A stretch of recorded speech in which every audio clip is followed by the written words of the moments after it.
In what instant do you play more of a managerial role and not just a pure booking agent role?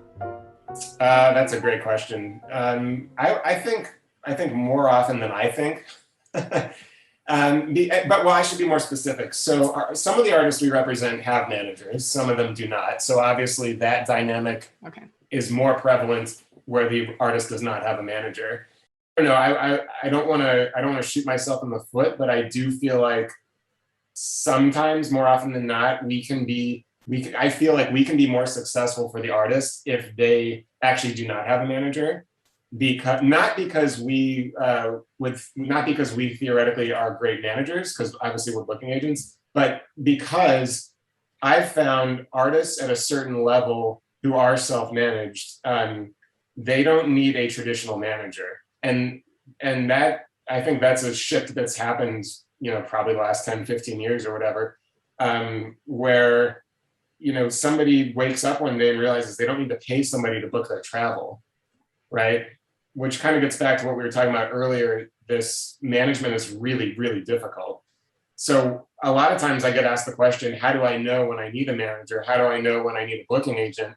And unless it's super obvious that your workload as a musician is just, you can't keep up with the sheer amount of demand, right? My answer now is you should invest in someone who actually knows how to do really good marketing. Don't even worry about a manager or a booking agent, but like either learn it yourself or find somebody who knows how to help take your content and use platforms as they need to be used and create really amazing looking videos. And obviously the music has to sound good too. Because I always make this analogy that you would never book an Airbnb whose pictures looked atrocious, right? And so if you're not, as an artist, able to translate the music into beautiful visual or whatever across digital platforms, what does that say about how you're going to come across on stage? The idea of money spent wisely when needed is really sound advice.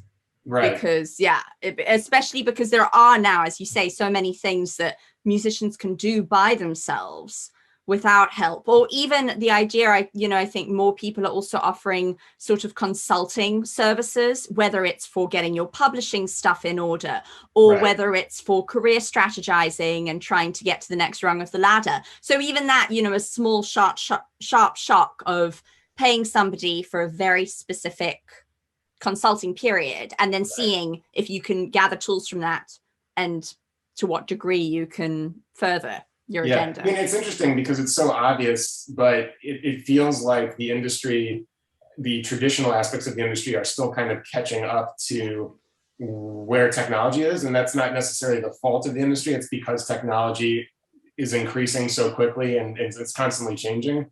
But it sounds obvious to say, but the truth is people will always hear your music digitally before they would ever experience it in person. It's so rare that like in my own experience, it's very rare that I would see an artist live for the first time, right? And had not already heard something online or seen a video online. And that is so rare. I mean, maybe at a big festival where there's specifically a stage for new artists, that could happen. But yeah, it just, the nature of things being all digital is such that people experience your music digitally, virtually, however you want to describe it, before it's live, before they are there at the show.